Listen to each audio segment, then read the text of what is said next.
Hey, welcome to another Valley Forged. So obviously today we're talking about we're talking about leather and lasers again. And I made a new wallet file and hey, I love it. Obviously. It kind of rounds out my leather and lasers. I have almost every type of different wallet. And I'm going to do a step-by-step video on how to make this coming up, but I know a lot of you like to get ahead of that, and I'll put it at a cheap price and let me know how it works out. You know, so far it's working perfectly for me. What I did is I made it to where it has many different ways you could make it.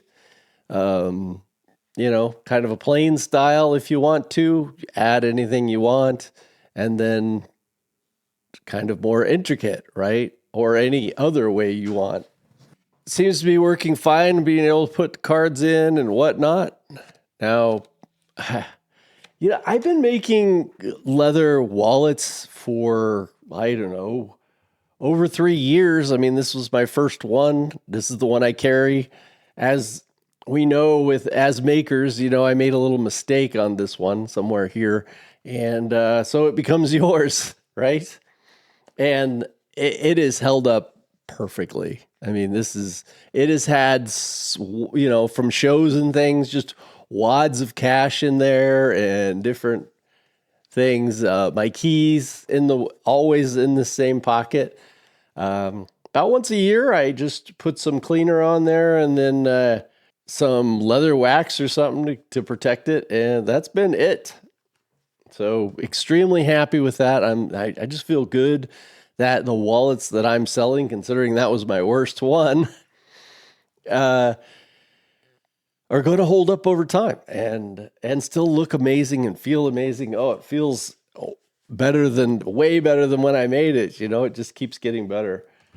So I know that these are going to be great. I kind of like this one myself, so I'll probably use this for a while just to break it in and see how it all works. But I think I'm going to be doing a lot more leather and lasers stuff coming up for the next few months before Christmas. Just something I really, really enjoy doing. And what I came to learn is that diode lasers, especially, between 5 really and 20 watts, are just perfect for leather. Air assist is helpful, getting your settings right. I will leave a link below for my regular step-by-step video on making the 5-card wallet or whatever, the 5-pocket wallet, just because that goes through all the steps if you want to remind yourself while making this one. It's pretty much the same, but I have learned some new techniques and new things to make it faster, better.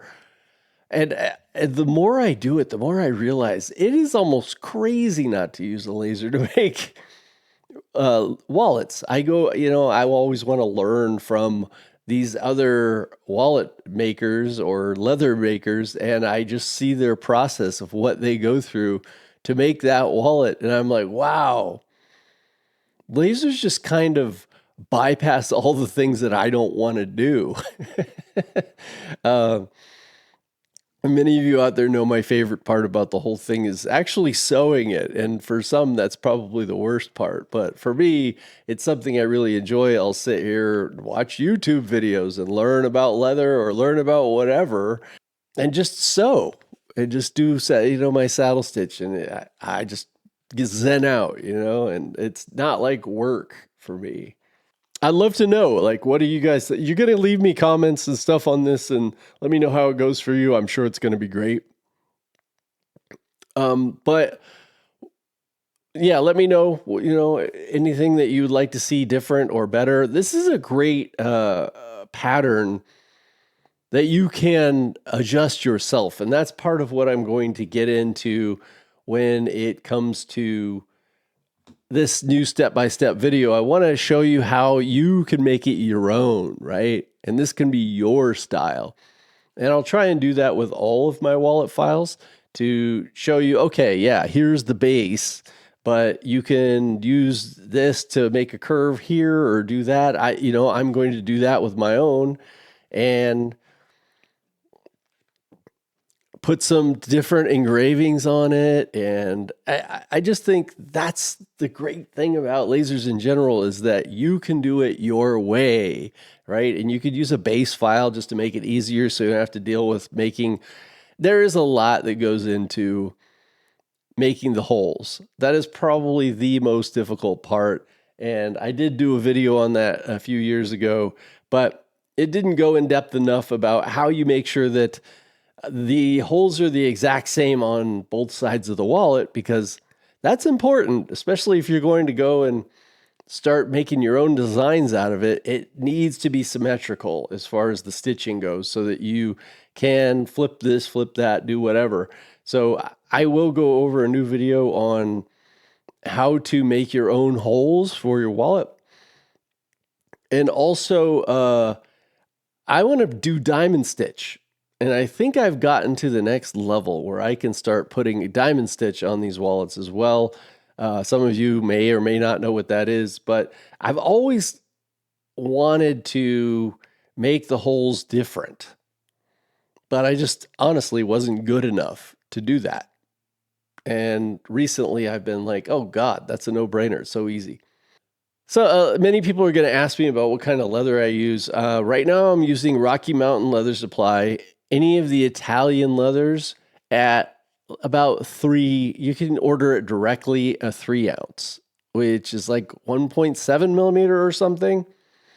Just saves you so much time and energy trying to skive off the leather and make it, thinner. This is already perfect. I don't have to do anything to it. I don't have to bevel the edges or anything like that, which, yes, that's the next step, and that will make it better. But I've sold hundreds of these just the way they are.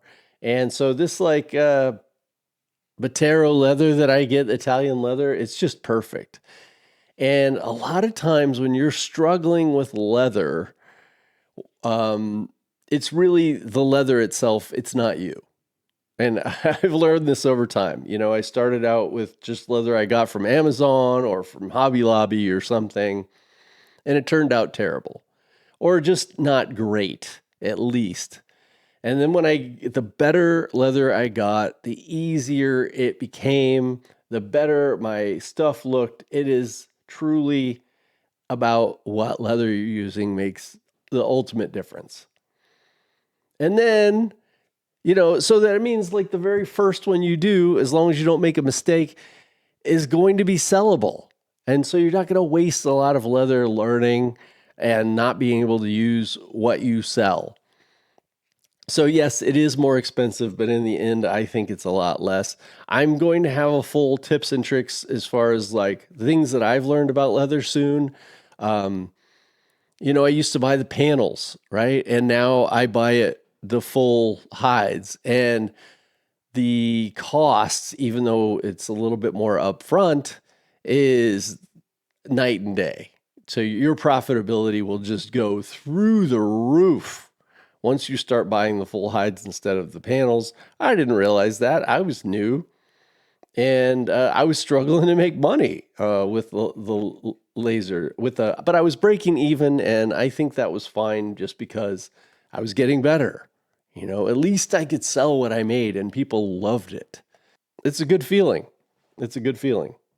So I'm going to add so much to this. And so even if you get it now, as I have mentioned before, you could just go into downloads and re-download it when I make the step-by-step video, and I'll update it. I tend to update a lot of my files. I will try and let everybody know when I do that. I'll show a little video here of the things that I used to make this wallet.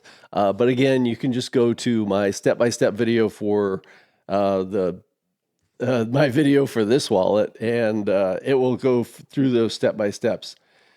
And then I have so much to share with you for leather and lasers that I don't want to stick it all into this one video. But and I want to do it right. So there's a lot to it. And so I will let you play with this right now, and I will see you in the next one. Love y'all.